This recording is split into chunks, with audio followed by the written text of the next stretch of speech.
Good day, everyone. Hi, my name is Rob Walker. I'm the Executive Director of the Aspen Security Forum and the Aspen Institute's Homeland Security Program. On behalf of the Washington Ideas Roundtable and the Homeland Security Program, thank you for coming out. It's great to have you here today. I need to send out a special thanks quickly to Ms. Michelle Smith and the Robert H. Smith Family Foundation for generously underwriting the Washington Ideas Roundtable series, and to Clark Irvin, who is the founder and chair of the Homeland Security Program. The Homeland Security Program was founded about 10 years ago, and we work to bring together policymakers, decision makers for collaborative environment discussions on how to make our world and our homeland far more secure.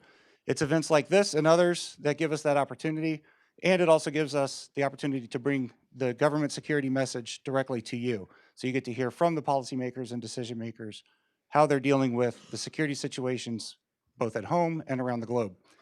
I would remind you that we also host the Aspen Security Forum, as I mentioned. Our dates this year are July 18th through 21st out in Aspen, Colorado, and we certainly hope all of you will be able to attend that as well. In that light, on May the 10th, we are also hosting a preview event to release most of the agenda, let you know who's going to be speaking on stage there, and just sort of tease it out so that we hope you register that night. So we're here today to hear from Mr. Billy Veneva, the director of the National Counterintelligence and Security Center, and to hear what his organization's mission is and their critical role in our homeland and national security. To lead us through that conversation, we have Ms. Dina Temple-Roston, National Public Radio's esteemed counterterrorism correspondent, and also the host and executive producer of a podcast called What Were You Thinking? And it's a fantastic title. And it's a deep dive into the adolescent mind. And it will take you down a rabbit hole for 6 episodes and examining why adolescents tend to lean towards poor decision making, using examples such as individuals joining radical organizations, getting addicted to online gaming, planning and executing out school shootings, and other activities such as that. I highly recommend it for anyone that has teenage kids. I just finished it myself, or grandkids, or if you're struggling with adolescence yourself. So with that, Dina, please take it away. Thanks very much. Is this on? Can you hear me? Okay, terrific. So what we wanted to do today is we wanted to talk a little bit about counterterrorism in the digital age. And there's clearly more than enough to talk about given what's going on today. And I wanted to start with something I think a lot of people are worried about, which is the upcoming midterm elections, whether or not Russians will be able to intervene in them. And can you give us an idea about the kinds of things that are being done to prevent the Russians from interfering or other people from interfering in the midterm elections? Sure, and thanks. And thanks for the Aspen folks for having us here. It's a great opportunity to be able to talk about these issues with you, Dina, and we'll be able to drive into some really good conversations, I think. But with respect to the elections, which is obviously a popular topic, the intelligence community and partnering with the rest of the government have worked really hard the last few months to try and really understand what actually happened versus the propaganda around what happened. Mm-hmm. And as you saw with the indictments a few months ago by the FBI, that really, I think, really took it into a different narrative with respect to what the capabilities are of our adversaries and what that influence looks like. So working with DHS, who has the point here, and the FBI and the intelligence community, we work together pretty regularly to understand a couple things. Number one, learn from what happened and how did it happen. And as you saw most recently with the tech companies and Facebook in Congress, everyone plays a part of this and has been victimized by this. So what we need to do is continue to find avenues of drive, really functionable, actionable intelligence that we collect around the globe to help advise and inform through DHS, the state and local election officials who are victimized. At the end of the day, all of our elections in the US are local, so they are the recipients of the spear phishing attacks and the cyber attack that may come from a foreign adversary. The federal government's job is to advise and inform what that looks like, what does it feel like, how does it look when it's manifested, and then find a way to facilitate, and through DHS's role, what's the best way to help them without interfering with their mission. We saw through the election of 2016 the capabilities of Russia, what their intent was. So now moving towards these midterms. What can we do in the federal government to do a better job?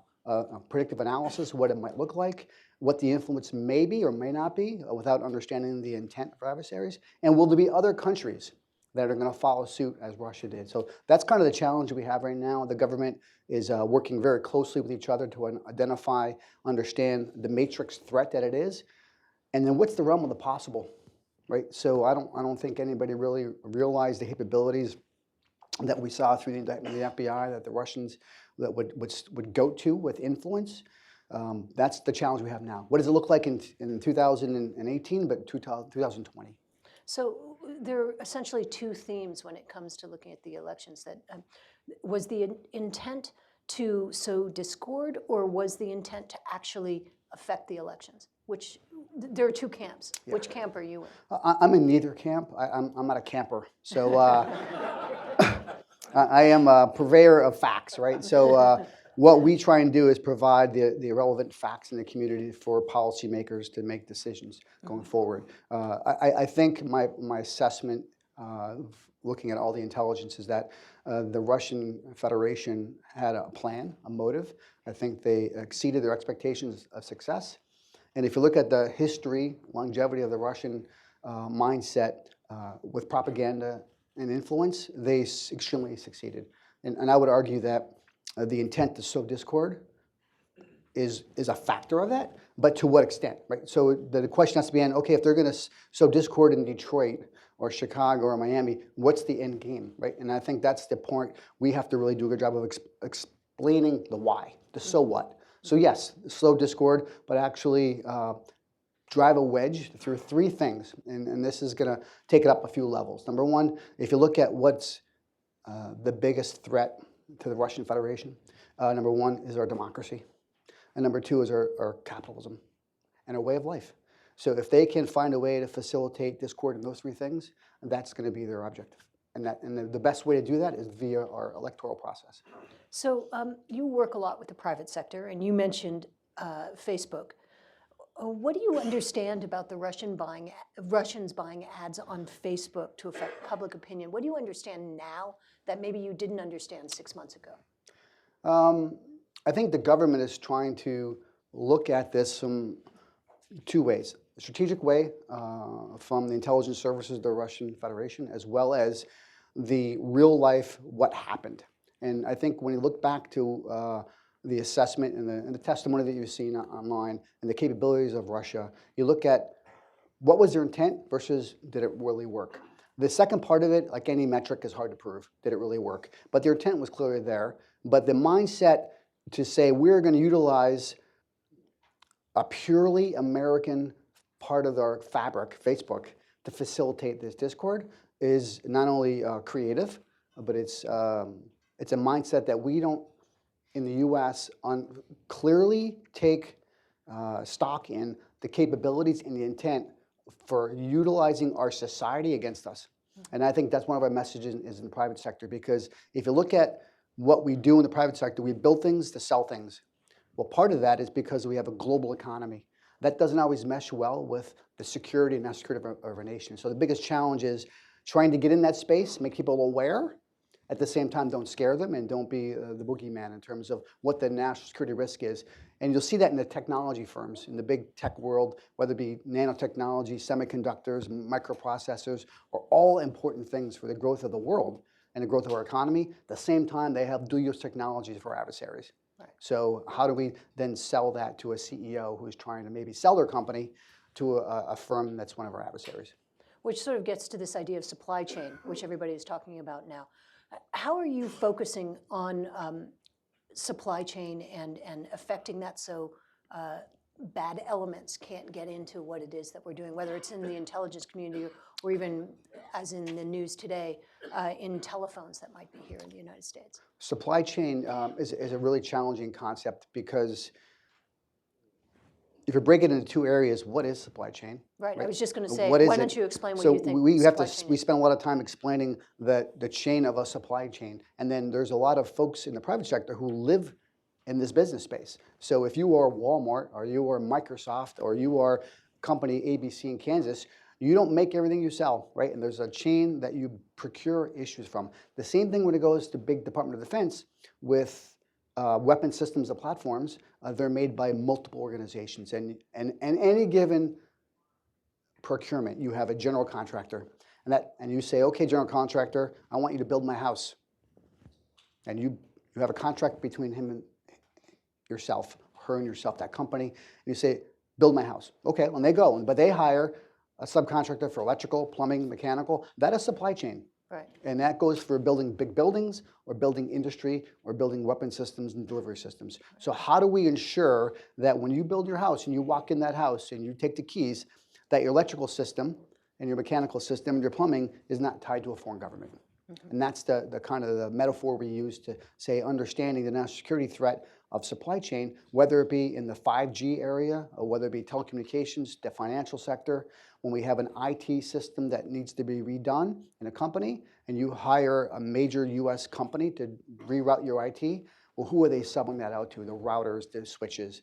That's really So how important. do you play a role in that? So the uniqueness of NCSC, and the title as a National Counterintelligence Executive, was created in 2002 with unique authorities to really drive across the mosaic of the country, so the government and the private sector. So what we do is we lead counterintelligence security for the U.S. government. We also do a really important messaging to the private sector, and that includes industry, technology, academia, think tanks. Try and get out there and take the known, here's the threat, but how does that manifest itself with you? And in a very small sliver of countering the intelligence threat. So the who and the why. So if DHS or FBI have a cyber event and they do an action and they go out and they consult and they provide victim notification, we like to go in and say, well, here's who did it and why. For instance, in cyber espionage, economic espionage, it's not enough anymore to say, well, this might be an IP address that resolved back to China. So what's the strategic plan by the Chinese to do this? What's their intent?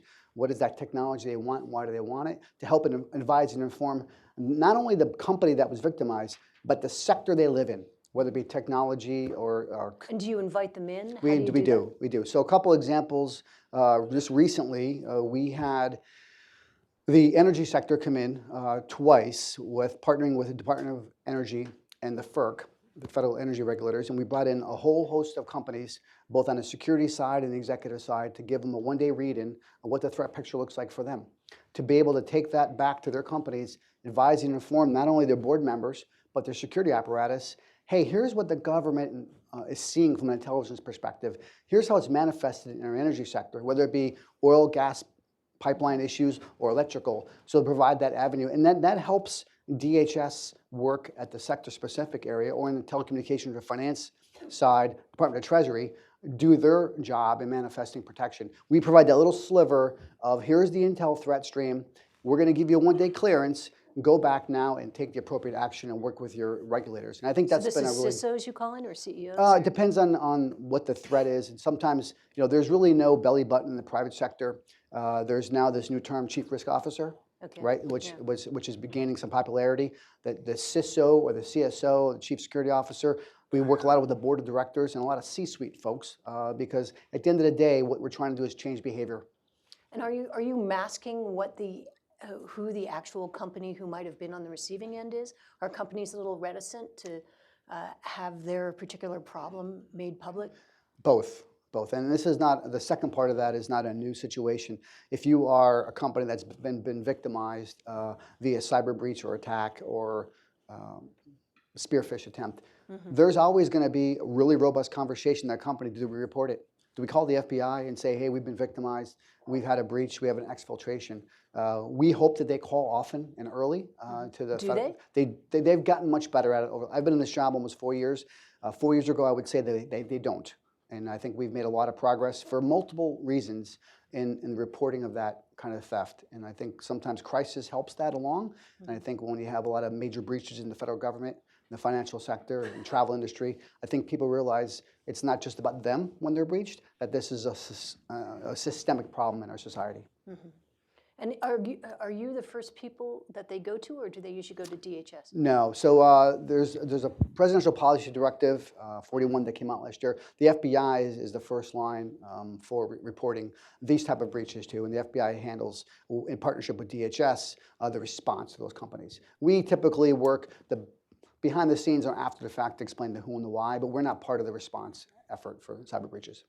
Okay, so I've just started watching The Americans. And Great show. which I think if I had watched it 6 years ago, I would have thought much less of it than I do when I'm watching it now. I've just finished the first season.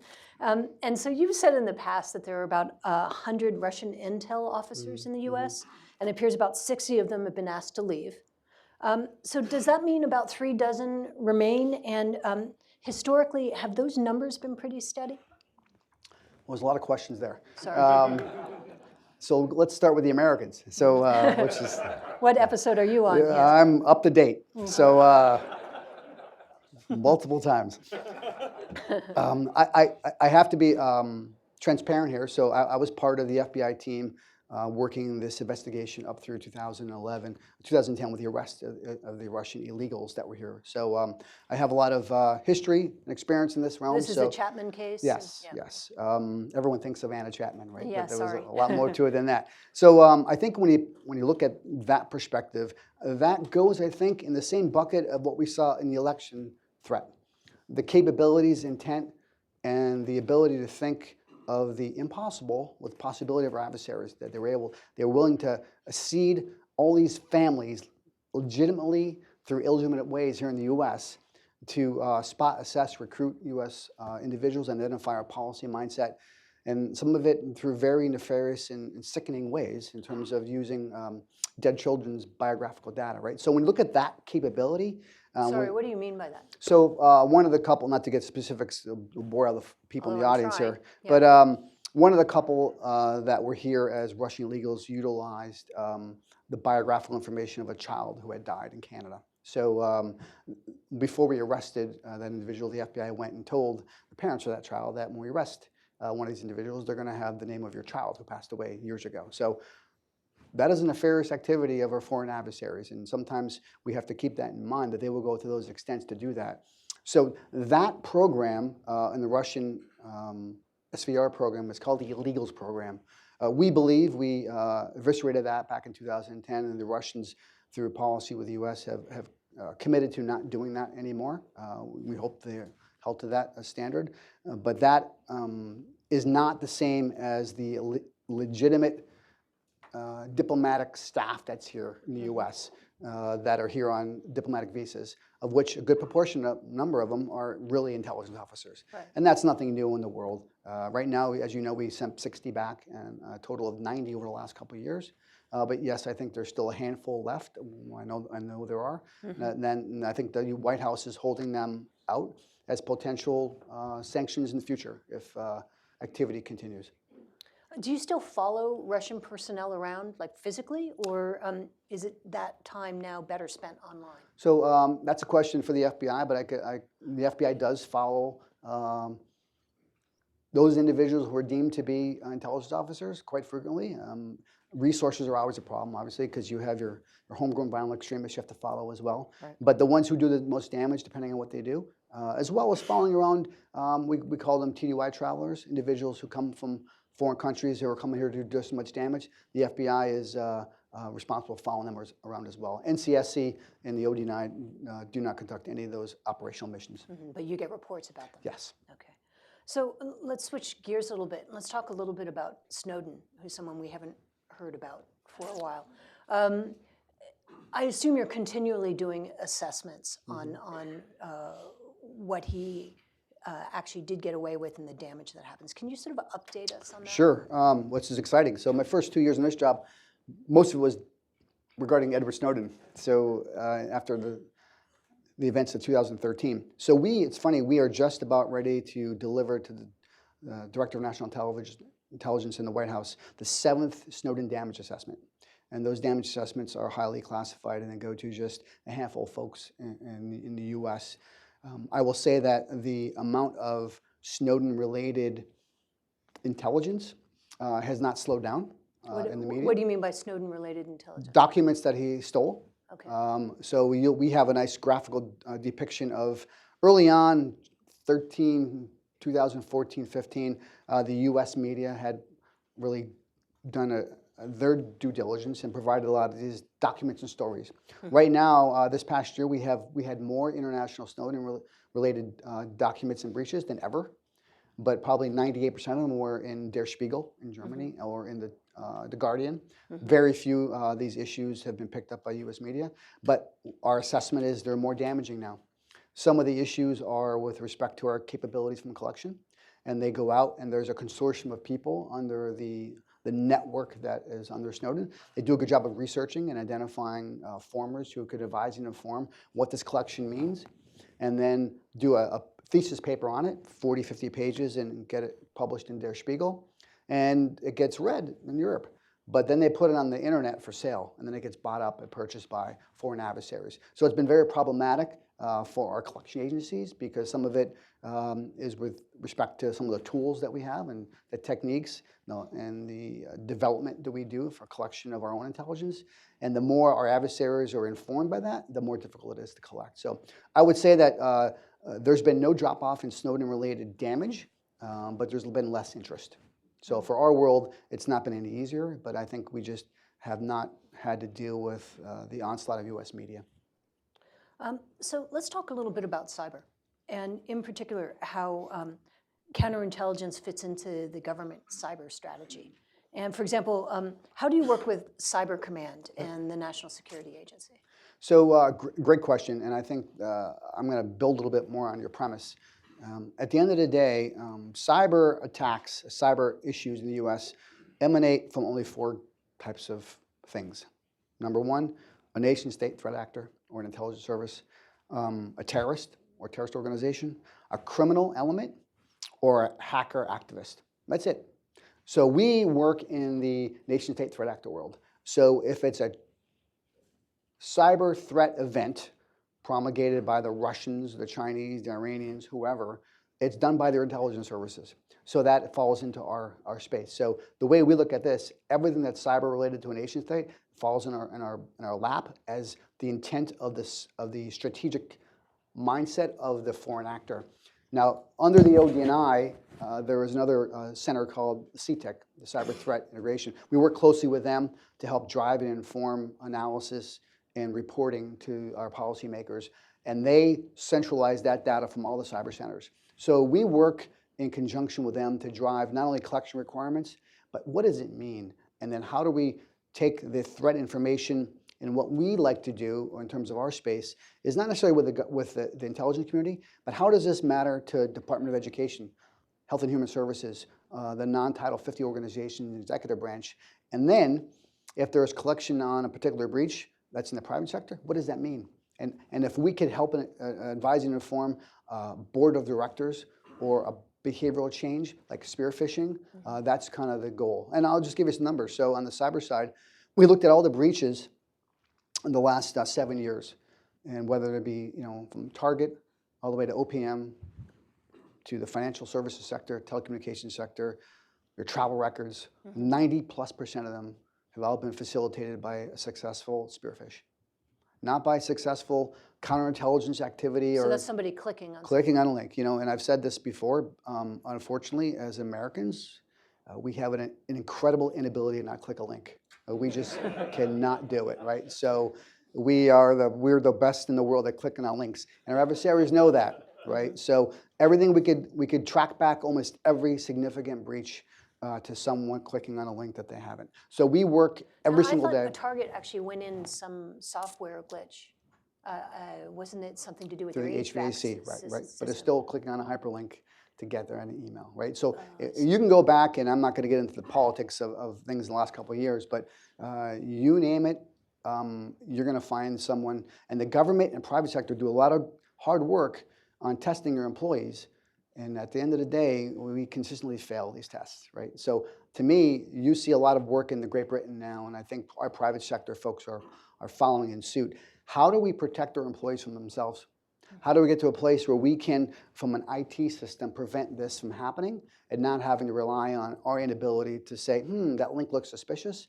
Can we do that from the behind the scenes? And can we not allow that suspicious hyperlink? You mean a better filter? A bit of better filter, spam and a filter? capability and algorithm to say, yes, it might say New York Times, but it's spelled incorrectly, and it's really an IP that goes back to Moscow. So. Right.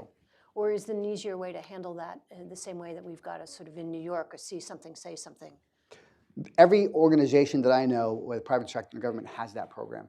But again, so if you just think about your life at work and then at home, how many emails you get, how many hyperlinks, hey, check this story out, hey, check this link, check this picture, right? That's all we do is click, right? Sometimes the email itself becomes superfluous and cloudy, and you're worried about that hyperlink to a particular story. That's the way we are in our society right now. So where it's often masked, whether it be a targeted spearfish or a phishing in general, it's usually the header of the email that might say Bill Evanina, but Evanina is spelled incorrectly. Right. And I got to be honest, I've fell victim to this myself. So this is something I try and teach my my young son as well.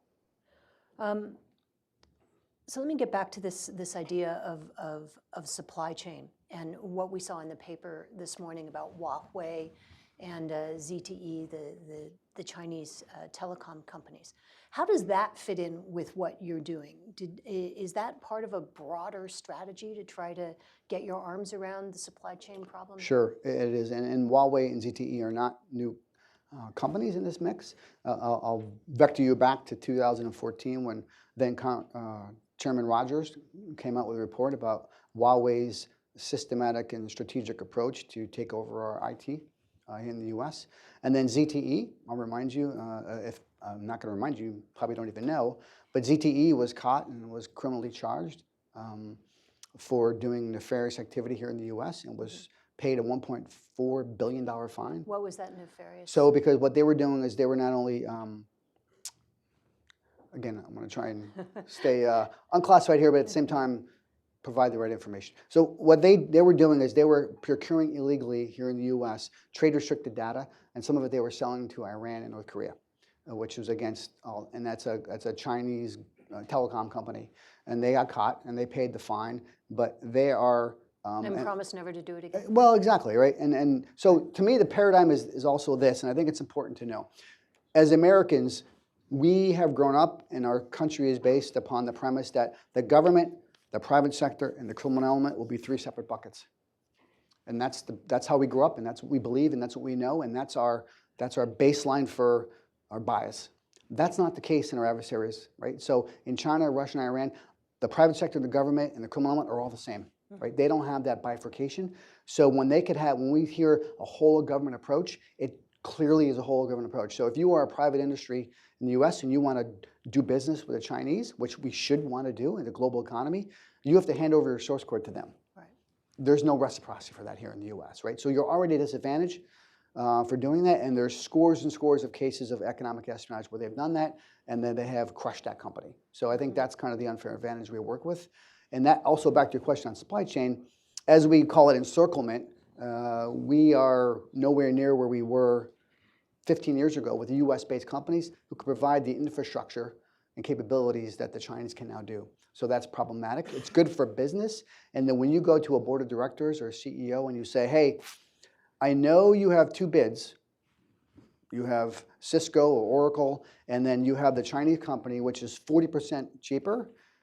It's hard to explain to them, and it's hard for them to explain to their constituents that they're going to pay 40% more for a US-based company because it doesn't threaten national security. And that's a tough space that we're in right now. Right. And so my earlier question looked at how you interact with NSA. So we clearly understand that in the context of Huawei that you just talked about. How do you interact with something like Cyber Command? So Cyber Command by itself, we don't necessarily interact with them one-on-one. We look at more of the aggregate of the cyber centers, and we do that via CTEC. So the Cyber Threat Integration Intelligence Center brings all that data together. We work with them and we draw assessments, and we provide what that looks like to the policymakers and the Congress. And what the value we have is not only a tasking, or we have a convening authority, where we can go down, and we often do go to the Congress and the White House and bring a really amazing aggregate team. We could bring NSA, CIA, FBI, DHS, NRO, NGA as one team and give one community assessment. I think that's the value that our policymakers and legislators like to see, is what's the government assessment versus onesie twosie agency-wise. Right. And so you said you've been doing this for 4 years. So I guess my question is, how has the whole discussion about offensive cyber changed from 4 years ago to now? Because you're convening a lot of these people who actually do talk about things like offensive cyber. So offensive cyber is complicated. We clearly have the capabilities to do anything we want to do. But it's a really gray space between capability and policy. And I think the administration now, as the administration previous, always trolls with, what do we do here in this space? We do a lot currently, we just don't get caught, right? So, but there seems to be a lot of interest in waving a flag and bragging that we have a cyber offensive policy, or that we utilize it. We do utilize it, and most of that is to collect intentions and plans of other foreign governments. But if we wanted to do stuff, we could do it. But there's also the other aspect, and I think you see the conversation about what's the overall intent, right? And if we get in this game of retaliation, when does that end, right? And what is the unintended consequences? Or does it set a precedent? Or does it set a precedent, right? And there is a value argument, and again, I'm going to be neutral. I don't have an argument here, that we're better than this, right? And that we have the ability. And there's been some talk about having setting norms out there. That there's always norms, as in you don't hack into a hospital, for example. Yes. Or, I'm not a big believer in that. I just don't trust our adversaries that will ever follow any of that. So I'm more of a naysayer that I've been in this business too long to believe that the diplomatic portions of our adversaries will be in cahoots with the intelligence services of our adversaries. I don't see that ever happening. But norms are like rules of the road, right? Rules so of the when road. they do that, you can at least say, look, you've just broken a norm, as opposed to there are no norms. That's correct. So I'll go back to a few years ago, President Obama signed an agreement with Xi Jinping to not spy anymore for economic reasons. It wasn't really effective? Is that what the shrug means for those who We can move might be on. We listening? can move on. Yeah, we can move on. Okay. And You could ask a zillion private sector companies if they feel that was true or not. So. Right. So my original question had to do with whether the conversation from 4 years ago about this has changed from now. Has the conversation changed? In my world, I think it has, with respect to, we believe, and I say we in our intelligence space, that there's more room to do more things. But that doesn't necessarily mean it's the right thing to do. And I think this is where policymakers earn their money and their position to make these tough decisions. And these decisions are decisions that are based upon the whole of government and the whole of country, right? Because you have to think 7 steps from the decision to have an effective cyber operation.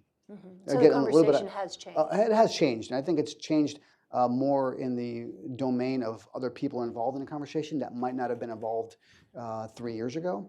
But I don't think the nature of the conversation has changed. I think who is involved in the conversation has maybe morphed a little bit. In the way there's more private sector? There's more private sector, there's more other parts of government, because I think there's an understanding that if you take action or you do things and you might get caught, there are ramifications that I think more people are involved in the consequence world. I see. And how do you work with legislators in that respect? So we are in an interesting space in the ODNI and NCSC, because we have that unique private sector government intel world. So we and my staff spend probably almost every day on the Hill talking about something and briefing the staffers and members on something, whether it be supply chain, critical infrastructure, Russia, China, Iran, North Korea, you name it. And was it always like that? It is always like that, right? So I think that the difference now is I think we have a more receptive National Security Council to these issues than we did historically, which is exciting. And I think when you have an opportunity to talk about threat and how it's manifested to policymakers, it gives the folks who work in this world every day a little bit more manifestation that there can be some change, right? And I think that's always the challenge. Our ultimate goal in our world is to provide the best, most valuable intelligence for our policies to take action.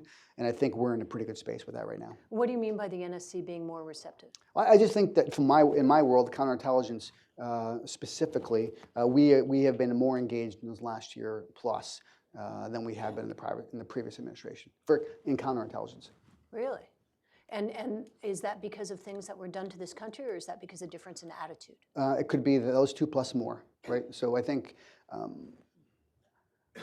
don't know if I have an assessment of exactly what the 5 things are, but I think when you look at maybe the folks that came into this administration probably have a little bit more of a private sector flair, understand the impact to capitalism and our democracy, as well as so many things have happened subsequently that I think we can't ignore. And I think we have now in our plate the ability to say the so what.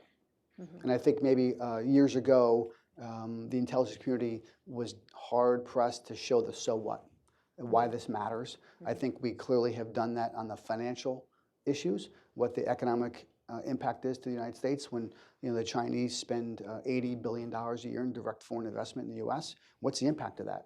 I believe just now, our administration now, due to the makeup, is more interested in that number and how that impacts across the U.S. country landscape than the previous administration. And also now the ramifications, we're seeing them much more clearly. So you see Target, you see what's going on with the elections, et cetera. Not only that, but if the Chinese government is buying up key aspects of our critical infrastructure and our technology base, is that a long-term national security threat for a country? I believe it is. My personal belief is our economic security is our national security. And our ability to be global leaders in so many things keeps that edge that we need and have to have. But we also have to understand that if we continue on the path, that gets eroded every year. And 15 years from now, maybe we're not in that same aspect, right? And there are plenty of statistics to show, some of our adversaries' capabilities and their investment internally, whether it be in supercomputing or quantum, is out the roof. And we're not following suit here in the U.S. So when we see on the front page of the New York Times a discussion about the FCC and Huawei and ZTE, was there somewhere earlier in the stream, were you involved in talking to them about what was happening? Yes. And how early in the stream I'm assuming today's story was not a surprise. Yeah, the FCC has been a great partner with the intelligence community for many years, and they've been part of this discussion for a while. But I'll go back to my previous president. I think the FCC has been able to do things now they probably weren't able to do a few years ago. Because of the environment, or I think because of the nature of the threat and how it impacts our society. So let me ask you a question again about NSA and Cyber Command. There's been a discussion for years now about separating the two. And I think now Cyber Command is going to be going to a 4-star. How does that affect what you do? And do you think that NSA and Cyber Command should be under the same person? Or? Great question. I really don't have an opinion on that per se, but whether they're split or the same, it won't impact what we do either way. There's 2 aspects of that. Number 1 is the offense and the defense. So the defense won't change. Our ability to take in and collect globally the threat information we need to have, as well as the plans and intentions of our adversaries, won't change. The functional decision to divide them probably for them makes some sense functionally. Just because it's a big job. It's a big job, and then there's the offensive capabilities sometimes feed and advise the defensive, but they're 2 separate missions. Okay. So let me switch gears again and talk a little bit about background checks, and specifically the ability to do background checks. DoD is talking a lot about this under DSS. What are your thoughts on how that'll all play out? So I'm not sure this is there a problem on this issue right now? With background checks? Just kidding. Yeah. I hear. So this is a daily part of my life. Yes, to all the above.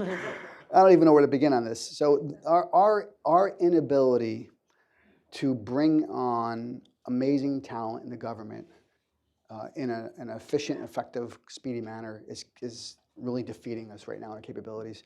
And that not only goes with respect to the government employment, but let me just give you a number. So there's about 1.2 million U.S. citizens, which I say have the privilege to have a top secret clearance. It's an amazing gift that you've earned. Out of those 1.2 million, 400,000+ are contractors outside the government. So this impacts industry as well, and whether it be in the defense industrial base or industry. The government doesn't make anything, we buy everything, but somebody else makes it. So those 1.2 million people, we have gotten to a place over decades where the process has become laborious, and just ineffective. So we are now trying to work, and there's two aspects of it. So the DNI serves as a security executive agent who drives all policies for how we conduct investigations and how we adjudicate. And we're working with the intergovernment team in the last 4 months or 5 months to be able to do two things. Help the National Background Investigation Bureau buy down their background. There's a big backlog of investigations that are sitting there. Help facilitate them buying that down and getting some resources put towards initial investigations. At the same time, what does that a new initial investigation look like? At the end of the day, in my opinion, if you're a 23-year-old woman coming out and having a master's degree, or you're a 26-year-old man and you've got that master's degree and you've worked for a company and you want to apply for, and you have a security clearance application, that shouldn't take more than 30 to 60 days, in my opinion, to get that in. Do a requisite checks, get them on board, and then if you're in the intelligence community, you're going to be enrolled in what's called an insider threat program and continuous evaluation. So we're going to monitor you. So let's get those folks working, because what we see from a combined security clearance and human resources perspective, we're losing amazing talent every day. Because if you're that woman who's graduating from George Mason and you apply to work in the intelligence community for any agency, or you apply to work for a local company in Washington, D.C. or Microsoft, are you going to wait a year to get not only your human resource to get into the job and then get a security clearance, or you're going to go work? And I think that inability to hire that awesome talent, especially in the cyber and the IT and data processing world, is problematic for us. So we have to fix this problem. And how are we going to do that? So there's we call it Trust the Workforce 2.0. It's a new team that's been put together because there are multiple organizations responsible for background investigation. The DNI, the director of OPM, OMB has a big part of it, and there's 23 agencies who conduct their own investigations. As you talked about, DOD just got their own investigations as well. So we have to make sure we have a standardized practice for how we conduct investigations so they're all the same. At the same time, how we adjudicate those investigations, and whether it be, and you've seen some of the news in the White House recently, what does that mean when you might have an issue or not? And then how do we make sure that we are reciprocal, so that if you are working in the FBI and you get a top secret clearance, that should be reciprocal for any other agency. But haven't we been talking about this for some time? Since 1957. Yeah, okay. So sure. I cannot take any responsibility for that. But I will say, and it's really, really, in the intelligence world, it's hard to be rah-rah, right? Because most of the stuff we deal with is negative and down, especially in counterintelligence. But in the security clearance world, with the partnerships that have been built and currently exist with the ODNI and MBIB and OPM and OMB and DOD and everybody else we've met as a conglomerate of the universe, working with our congressional oversight folks, Senator Warner and Senator Burr, and the White House, there's an amazing realm of possibility right now because everyone's on the same team. And that wasn't always the case. So we have an opportunity now that I believe wasn't the case 10 years ago, 20 years ago, that have a really, really, as my boss calls it, revolutionary change in how we do this. Because if we don't do it now, and I'll parallel this with the economic security threat, 15 years from now, we will not have that talent. 5 years from now, we won't have talent in the government or in private industry to help keep our nation strong. So your 30, 60-day scenario, are we 2 years away from that, 3 years So away from that? I am bound to provide to Congress by the end of the year our new plan. So I believe that in the next 30, 60 days, we're going to have the DNI issue some changes that will promulgate some reduction in the backlog drastically. We're going to recalculate and review how we look at risk. So when we want to give someone a top secret clearance, what are we looking at in terms of risk, and what does trust mean? So, and when we look at access to classified documents and records, some of the stuff that we look at now has been in place since Ames and Hansen, Right. and some of the way our adversaries acted a long time ago. Those are no longer of value, right? And I look at, if some of the things So that you're are, not tracking Xerox machines anymore? that's correct, right? And whether or not you travel to certain countries is probably not as big of an issue as it was back then. Right. Your financial hardship, some of the rules that are in place are really archaic. Like if you have $7,000 of bad debt on the books, it stems a separate investigation. Bad debt meaning credit card debt? Yeah, so to me, the $16,000 is the average American credit card debt. So, and if you ask some of the folks who do this for a living, they'll say, well, we've never really rejected anybody's security clearance because of bad debt. So why do we spend so much time on it? So we're taking a really good look at what can we eliminate, and if we were going to, and I'll look at it this way for this audience, if we wanted to hire you or one of your family members, what are the 4, 5, 6 things we really got to know about you within 30 days to say yeah or nay? What would those be? That's classified. Is it really? No, just kidding. Yeah. Yeah.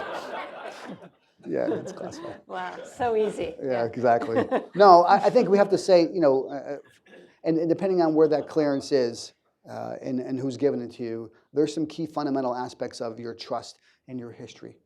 And what does that look like in those 30 days? And then, because the other side of it is, if you're going in and you're going to be continuously monitored anyway, so we don't need to have a feeling of you're 100% trusted. We're never going to get 100% trusted. And then we work closely with the Brits and Australians and the Canadians trying to understand their vetting process. And we also, and I'll just stop at this, but we're also looking to get more of a holistic look at the employee. So instead of bringing them in from a human resource perspective, and once they're in, then getting them a security clearance process, maybe we do some of that together, right? We do that initial vetting early on so that we don't have duplicity. But across the government, and oftentimes in the private sector, the security personnel and the human resource personnel are 2 different groups, right? So we're trying to maybe merge what we call suitability and security a little bit more tighter. Interesting. So, there are some people who say that one way that you could do a background check in the future would be just to ask someone for their phone, and downloading that, and then by looking at their phone, you know who they're talking to, you know where they've been. Do you see a scenario like that happening? No. Why? Because we created something in this country years ago called an attorney. Right, and there are lots of them here. Yeah, exactly. And the Privacy Act of 1974 adds a lot of value to that. So, and I'll just parallel. In 2016, we issued from our office in the DNI the ability for every agency to utilize what we call it public checks. So your social media. So you can now, before you give someone a security clearance, for the first time ever in 2016, you can Google them or check their publicly available facing website. Facebook, Twitter, and as a lead indicator. So we allowed every agency to do that. Not many are doing it, right? Because just because we gave everybody the ability to do that, a lot of general counsels believe that's an invasion of privacy, or there's a lot of work involved. So the idea of just checking someone's Facebook page or Googling them is sometimes problematic, depending on how you look at it and what your interpretation is of the Privacy Act. Right. Is that one of the things that needs to change? I believe it does. I personally, and I've gotten in trouble with this on the Hill. To me, if we are going to hire an individual or we're going to give someone a security clearance, and if we don't do a social media check, we're doing an amazing disservice, right? And I don't think that passes anybody's smell test that we would hire somebody or put them in contact with our nation's secrets without Googling them. I find that hard to believe. And is that more acceptable now because most companies are doing that?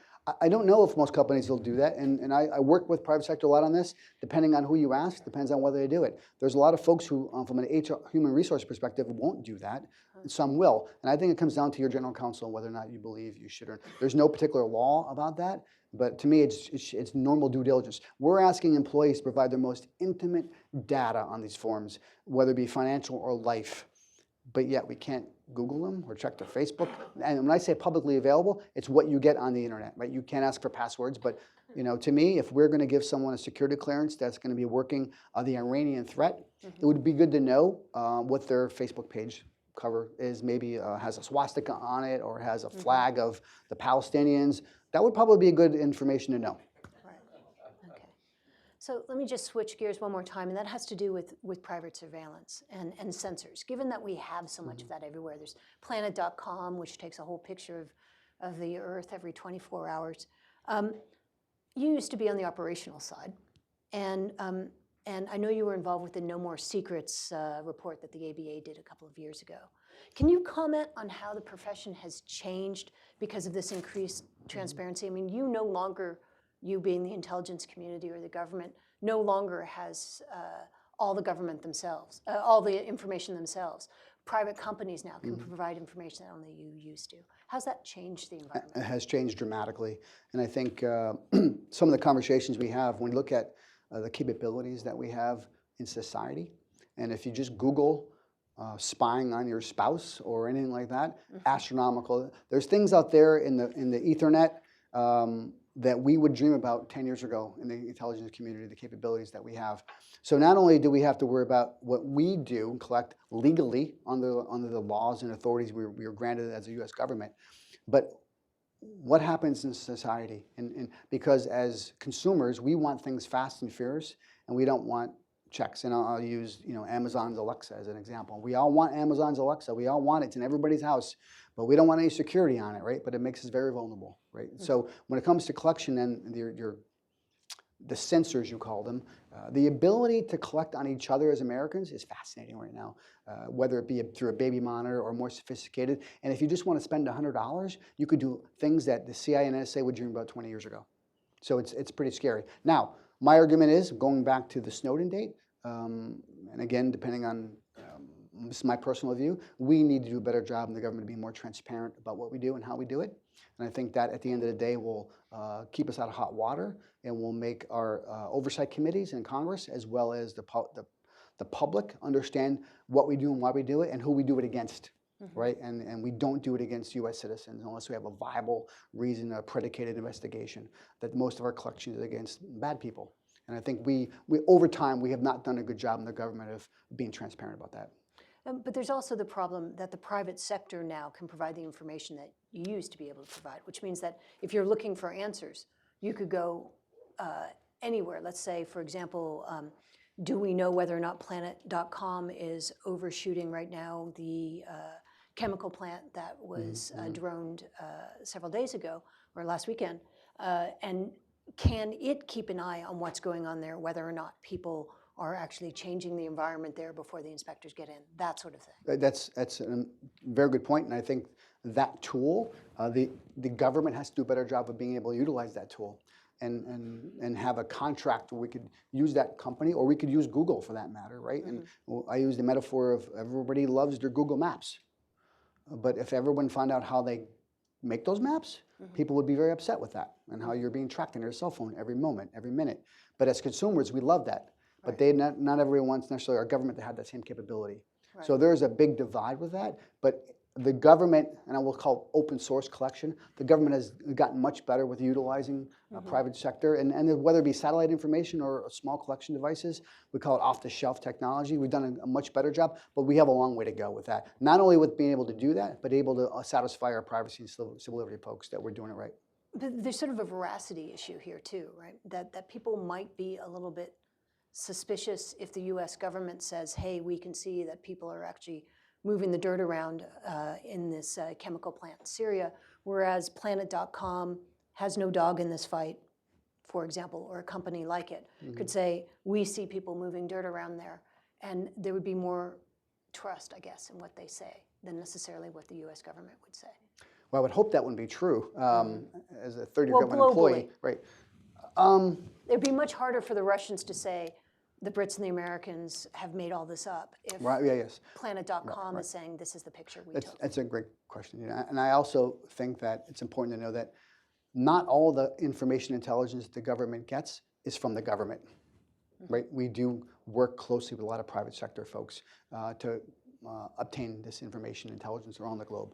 So that we do that. It's probably most of the time not all that well disclosed for the company's well-being, for that matter. But yes, you're correct, and I think on that we have to be more creative in transparency in what works. And I think the ODNI has been leading this effort for a couple of years now and saying, hey, how do we get better at transparency, and how do we bring our intelligence community folks with us to that realm, because they have a mission to do.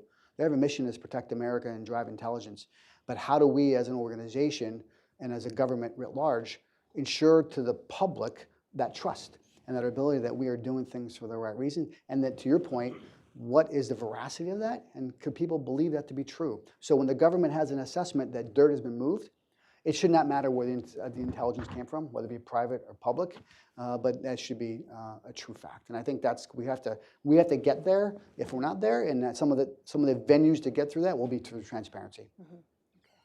So I thought we would go to questions now. If you have them, I'll call on you, and then please wait for the microphone and tell us who you are, and have an inflection going up at the end, so it's actually a question. This gentleman here in the blue shirt, please. Yes, I'm Bill Gertz with the Washington Free Beacon. I was at a conference last weekend where the former CIA director John Brennan spoke, and he said that in terms of the Russian intelligence activities directed at the election, cyber and influence, it was known kind of at the end of 2015, early 16, and by the summer of 2016, it was pretty well known that they had this operation, but yet nothing was really done. He made a phone call to Bortnikov, the head of the FSB, and Obama talked to Putin and the G20. Why wasn't there counterintelligence activities against the Russians to stop what they were doing?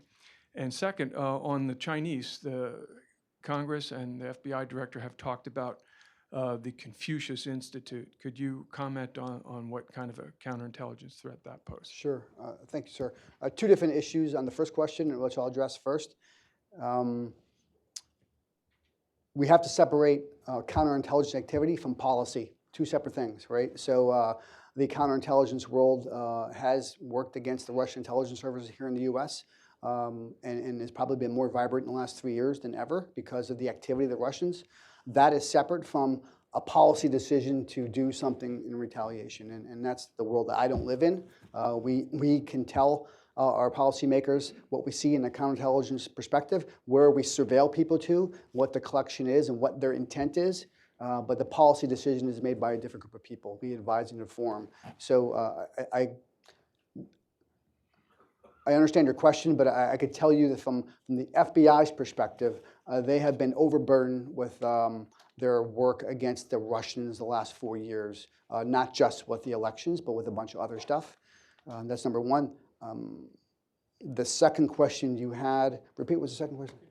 Oh, yeah, so Director Wray, in his congressional testimony, talked about that. I don't think there's really a need for me to double down on that, but I look at the China threat from a counterintelligence perspective, economic, as a whole of government threat by China against us, and that includes not only the cyber human, but academia.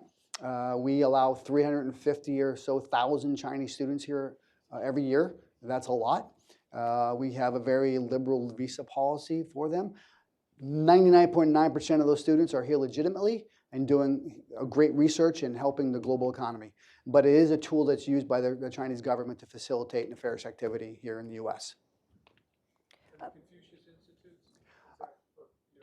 I don't want to comment on a specific institute, but okay. Good question. Let me just build off your question a little bit, and your first question about the Russian interference. Do we know what motivated the election interference? We've heard it was linked to the Panama Papers. We've heard that it had something to do with the Sochi doping scandal. Do we know?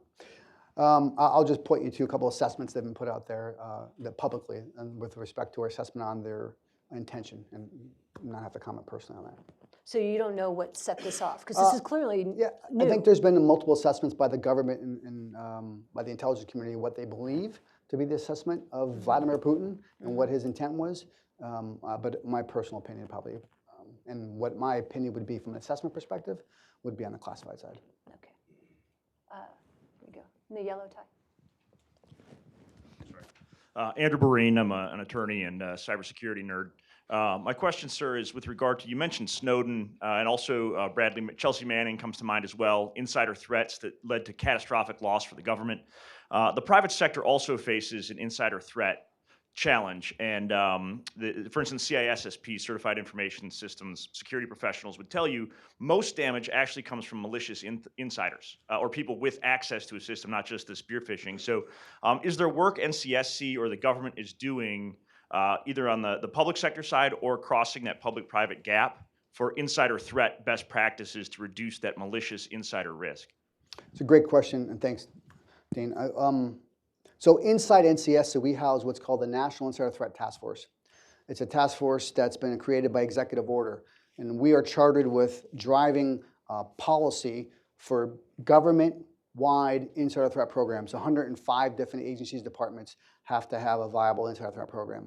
what we've been doing recently, the last 3 years, is transitioning into the private sector, helping, advising, informing the private sector on how to build a viable insider threat program. There's 13,000 cleared defense contractors working through DSS. Through their latest rendition of the NISPOM, have to provide a valuable insider threat program. We're working with them to provide not only the governmental-wide basic minimum requirements, but what the 26 key indicators are. So we believe that we can only be as strong as the weakest insider threat program in the private sector. Because you're right, the most damage we've seen has been through that malicious insider, whether they are there on purpose or down the road they initially start unwitting, but they get corrupted by maybe their home government to be able to put a thumb drive in. So yes, and I think there's 3 key indicators, 3 key minimum requirements. Number 1, have a senior official, whether that be the CEO or the CIO, have a policy on the insider threat program, and have some ability in your company to monitor what your employees are doing. And if we can get those 3 key minimum requirements set, I think we have a place to win. And the success we've had in this realm has been to the CEO level. Why this matters? Because at the end of the day, your stock price and your brand is really all you have in the private sector. And if we can get that message getting out of security and get it to the C-suite level, I think we'll have some success across the landscape of industry. And are those requirements, do you have guidelines and requirements for anybody who works for the government? They must abide by this? Yep, so there's the 26 key minimum requirements across the government. 26. Right? But they all cascade off each other. But there's 3 big ones, and there's some government agencies who haven't met those. But what we have now, we just put out a best practice guide to the private sector. That's on our website, as well as we put it out as often as we can through DSS to say, hey, if you are upstart private sector or you are GE, and we worked with many different companies that are Fortune 50 companies to say, this is what an insider threat program should look like. And it's not all that complicated, but at the end of the day, that insider threat program is analogous to your supply chain threat. If you don't have all the right people involved in making key decisions in your business, you're going to fail. So if you could have the best cybersecurity company, you could have the most amazing security officer and a chief risk officer protecting your insider threat and supply chain. But if your procurement and acquisition folks aren't part of that team, you're going to lose. Is that on the DNI website? Or It's on the ncsc.gov website. Okay. Back here in the burgundy. Hi, Rima Shkharali, and a question for you about the OPM data breach. What steps have been taken, and you may not be able to speak to this, it might be classified, but as you mentioned, the SF-86 has a lot of intimate details about folks on it. And when all that was sort of leaked, what steps have been taken to assure folks who apply for security clearances that their information will actually be protected and won't be leaked again? Great question. 2 parts. Number 1, NCSC has been chartered by Congress. We do damage assessments. So we have obtained copies of all that data that was stolen. 21 million U.S. citizens' data has stolen. It's 5 petabytes of data. We now have the majority of that, and we are undertaking a multifaceted effort to do a damage assessment, which starts with conditioning the data, which will take a long time, and then assess what the vulnerabilities of everybody in there. But we also have done a really good job, I'd say, in the government of notifying every single person that your data has been taken, potentially by a foreign actor, and what you can do to help protect yourself. So we provide everybody with some free services to provide you from financial harm, which is never going to happen. But we are a multifaceted effort to do that across the government. And my point to you on that, and anybody else who's had your data, this is not a 2-year issue. This is going to be 20 years in the making, right? So this data is a lot of your most sensitive secrets that potentially an adversary is going to have for 20 years, and this impacts your children as well who might be on that same form. This is a big problem, and we hope to be able to get a damage assessment done as quick as we can. So was the OPM hack espionage or a crime?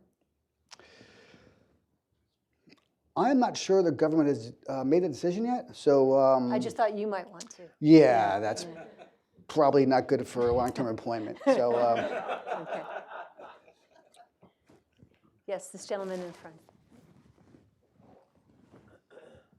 Thanks very much. I'm Garrett Mitchell, and I write the Mitchell Report. And in addition to Vladimir Putin and that 400-pound fellow in New Jersey who are trying to undermine our democratic processes. I'm interested to know who are the players, in addition to those two, that are actively at work in one form or another, working on the sort of undermining of democracy, which would include the electoral process and maybe some other things we haven't talked about. Are they all state actors? Are there non-state actors? And are they all foreign, or are there some domestic? That's a great question. Probably don't have enough time to answer that in depth, but I can give you some cliff notes that the Vladimir Putin and his intelligence services and the government of Russia looks at our democratic processes and our ability to have robust democracy as their number one threat. And they will do anything they can to jeopardize our ability to have a democracy that's vibrant and leads the world, to include our most fundamental processes of that, which is our electoral process, right? So that was really a big stomach punch for us as a country. Also, our capitalism is problematic for them.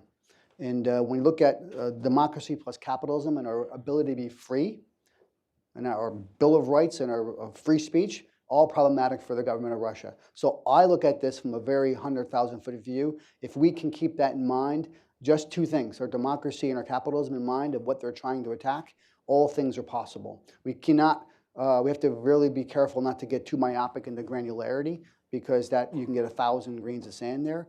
And I would argue the other adversaries like China and Iran, for the most part, probably need to maintain our democracy, and it probably works for them more from a capital perspective. We have a great business relationship with China, and we probably need each other more globally. So they need a more stable economy and democracy here. Just different aspects in how you look at the intent of both countries. I was just recently at a conference in San Francisco that Hewlett Foundation had put out that was looking at these cyber issues. And one of the things they did is they had the Secretary of State from the state of Colorado come and talk about how he was trying to preserve the election process there. One of the things that he's a big advocate for are backup paper ballots. Do you work with the secretaries of state from states? Well, it's a great question. I'm glad it's very apropos. So what we did last month, and I think this is good governance and good government.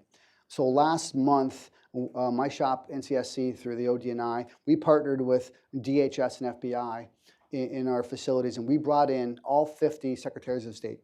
We brought in all commissioners of elections. And I gave everyone a one-day read-in.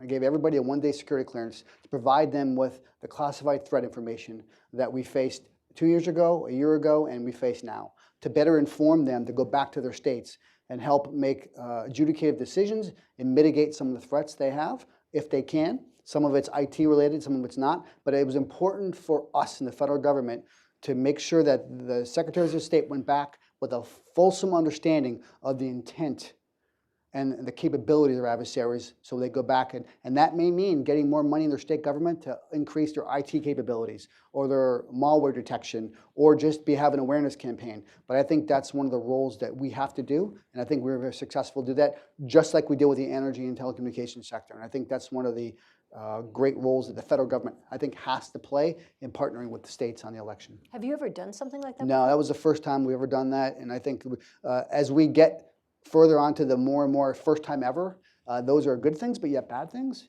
But the ability and the want, and this is a really difficult space, especially for DHS, who owns this space, because all elections are local and they're state run, right? So there's DHS and our federal government have a really tight proposal. If we could do this from a trust perspective, and that valuable information services them, then maybe they'll want to come back. We're hoping to do this again. Maybe do this once or twice a year, because intelligence never stops. And if we can get the secretaries of state and election commissioners to understand that the viable intelligence stream is valuable to maintain, I would say, the viability of our electoral process, then we have a chance to win, right? Because at the end of the day, we cannot be put in a position where our electoral process or the people who go to vote decide not to vote. To me, from a democratic perspective, and you asked about the Vladimir Putin intent, that would be the biggest win he could have, is if come this fall, folks don't come out and vote. And did these secretaries of state come out looking a little pale, or did they know how bad it was? I think it depends on what state you're from. right? And I think depends on whether or not you were victimized in the attack, and I think that everything of your perception depends on where you sit, right? I think the electoral commissioners probably were a little bit more concerned because they own that problem. Whether it's the state commissioners were, they're elected officials and they have a different kind of problem, but the problem is all manifested the same, and we all have a role to play. But to me personally, and I told my son this, your outcome and how you metrics this to me is what kind of voter turnout we have, and if we fall prey to foreign actors to get us not to the polling booth, then our democracy is at risk. And so if you see voter rolls down for the midterms, is that going to be an indication to you that you haven't done what you wanted to do? Not by itself, but I think everyone who's in the media understands what exit polling is, right? We do these polls, but if we see a trend or a process where we get feedback that a lot of individuals aren't going to the polling place because they don't believe our system is valid or that it's not working, I think that's problematic. We have to make sure that we could either regain the trust or build trust in our population so they understand that our election system is the best thing that we could have as free people. How easy would it be for the Russians to change one digit in an address when somebody went to the voter polls with their driver's license? Just as someone who knows that this is a problem if it doesn't match exactly with the last name, like Temple Raston. Right. I don't know technically how every single electoral polling place is different, right? And that's the uniqueness of our system. There's not one system. And if you just look at the Northern Virginia, Maryland area, every single polling place is different. How they collect the votes are different. Back to the paper ballot, they're electronic and they're scanned and the absentee. To have a systematic disruption of that by the Russian government would be difficult. Okay. Gentleman back here. Thank you very much. Massimo Calabresi from Time Magazine. A terrific conversation, big, strategic, interesting long-term issues. Thanks to the Aspen Institute for doing it. I'd like to ask a couple of newsier questions, if I could. The former head of the FBI recently said that the President of the United States might have been compromised by the Russians. I wonder if you have an opinion about that. Two, has there been an assessment by your office, the U.S. government, of Russia's attempts to penetrate the Trump campaign? And thirdly, there have been allegations that there were similar attempts by the Russians to penetrate the Clinton campaign and influence it. Are they accurate? So the first question I'll ignore. The second question, yes. And the third question, yes. But unfortunately not for this forum. So we have assessments and intelligence on both of those. But they would not be in the unclassified realm. And is that Good stuff that questions. happened while it was going on, or stuff that you realized afterwards? Let's move on, I guess. I just want to be able to make sure that this is a fair and accurate and justifiable process. Okay. Good questions, I'm This gentleman in the front row? If you could wait for the microphone, sorry. My name is Frank Kesterman. I'm a cybersecurity professor at University of Maryland. I would like to go back to the Snowden reports you were talking about. Were you referring to damage assessment surfacing, or is there some kind of aftermarket where people are buying and selling Snowden reports? Great question, very specific. It's a little bit of both. So there is a big consortium of aftermarket humans who are still working day to day with promulgating Snowden release data. The Laura Poitras and the Greenwalds and Rand, they built a big network now of scientists who could take stolen malware and then be able to look at how that impact is and how the U.S. government makes it work, but more importantly, how to defeat it, which is problematic.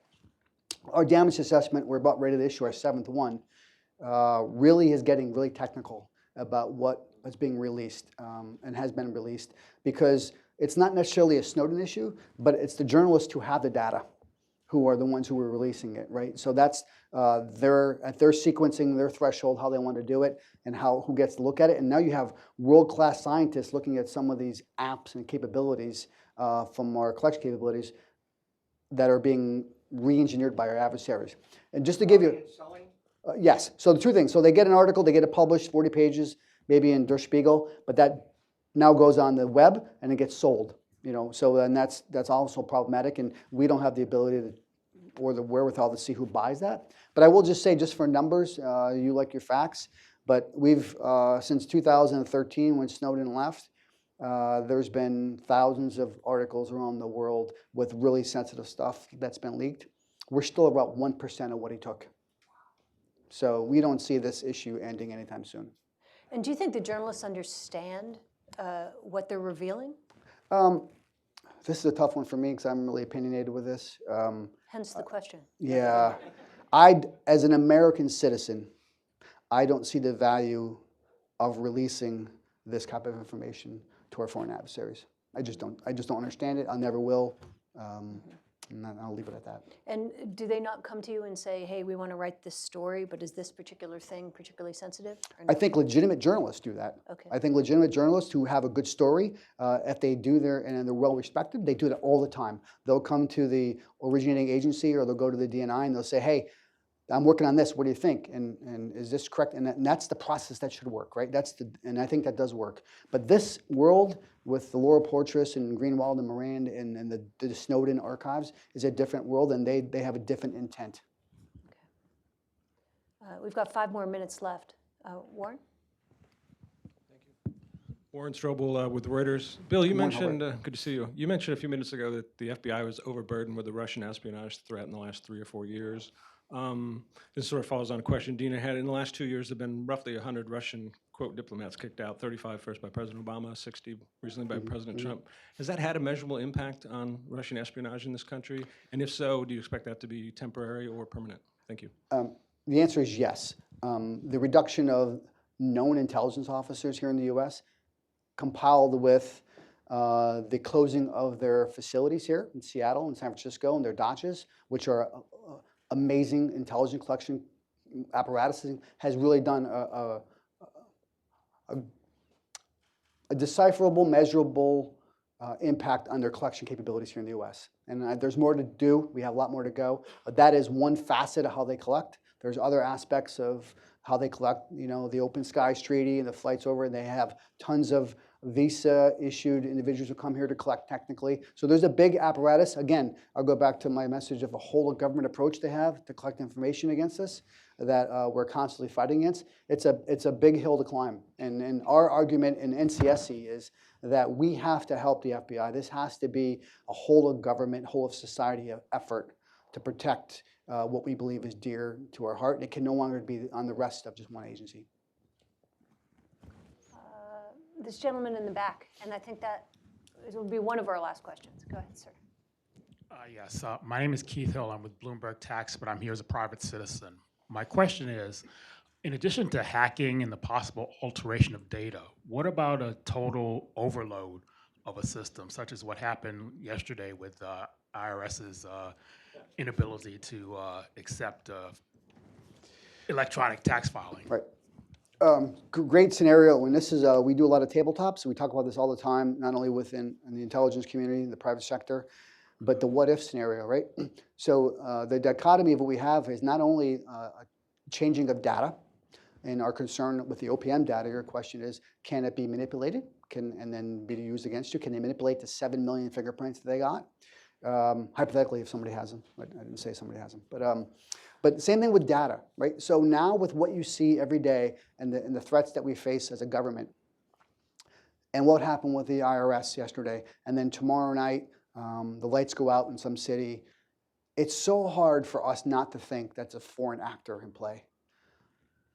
The second part of that aspect is the attribution subsequent to a forensic determination that it was a foreign actor is very difficult, right? So even if our lights go out in Washington, D.C. tomorrow, and we have a pretty good idea that a foreign country did it, attributing that is a very difficult aspect, right? And then what happens, because then we all demand retaliation, retribution, and it escalates. So I think it's a multifaceted aspect, but the technological threat is there now, but down the road, if we tabletop this every single day, and that we hope that when there's a power outage, or what happened in Atlanta or a couple weeks ago, that there's a squirrel involved, right? And that's really our hope, that there's some kind of animal issue or car accident, and then every time something happens in our office, we think, uh-oh, right? Do you call them animal issues in your office? So back to my FBI days in terrorism, that every time there was, there was a backpack left at a building, we hope it was a student who forgot it, right? And that it's not a potential bomb, but we call them, squirrels and transformers, or sometimes could be nation state threats now. So. Right. So let me just ask one other quick question, and that has to do with attribution that you were just talking about. Is attribution really that hard, or is revealing the attribution really that hard? Because this reminds me of the drone situation, where when I was covering all the drone strikes, no one ever wanted to talk that there was a drone strike, and then they developed the vocabulary to actually talk about it. Is part of the problem that we haven't developed the vocabulary to talk about this properly? I think in the community, in the cyber world, and in the forensic world, we have a pretty good ability to decipher and provide attribution to a very confident degree. Right. It's the decision to attribute that is problematic, and there's never been a really good answer for it, right? Because of the ripple effects that come with that, and the want. And I go back. But wouldn't that be a better way, sorry to interrupt you, Sure. but wouldn't that be a better way to talk about it instead of saying attribution is hard, which gives everyone who wonders whether or not you're being truthful fuel to decide that you're being untruthful? Why wouldn't it be better to say, we don't want to say exactly what the attribution is, but we know exactly who So, Dean, I think you bring up an issue we deal with in the government almost every day. It's called a lexicon issue, right? So not everyone has the same common lexicon that we use. And the word attribution, is different from the cyber folks than it is from the policy folks. And I think you bring up a really good point. And then in the public domain, and when you see it in the media, the word attribution in an article, you look at it differently as to whether you're a cyber official or you're just a basic US citizen or you're someone who works in policy. That's a very good point. And we deal with this every day in our world, whether it be the intelligence community and the rest of the executive branch, and in the private sector. How do we have the common vernacular or lexicon on supply chain or on cyber? It's very difficult because it means something, especially when you're in the private sector and you're a profit and loss organization and you're not a government organization. It means something different. So I think that's a very good point. And I think we've done a good job, and we have a common lexicon that's online right now in the ODNI for cyber. But it's constantly changing. And I think when you have experts in cyber, the attribution word sometimes get mixed up to a state. So like when my dad reads that in the paper in Scranton, Pennsylvania, he thinks, what do you mean? We're the best in the world. How can we not attribute this to a particular country? Well, we can, but disclosing that, I guess, is a better word that you're looking for. Okay, great. Well, that's all the time we have today. I'm sorry. Thank you very much for You're welcome, coming to Dan. us. Thank you very much. Nice to see you. Pleasure. I think I'll keep my job. You're welcome, buddy. Hope it was worth your time. Yeah, Appreciate it. absolutely. Thank you so much.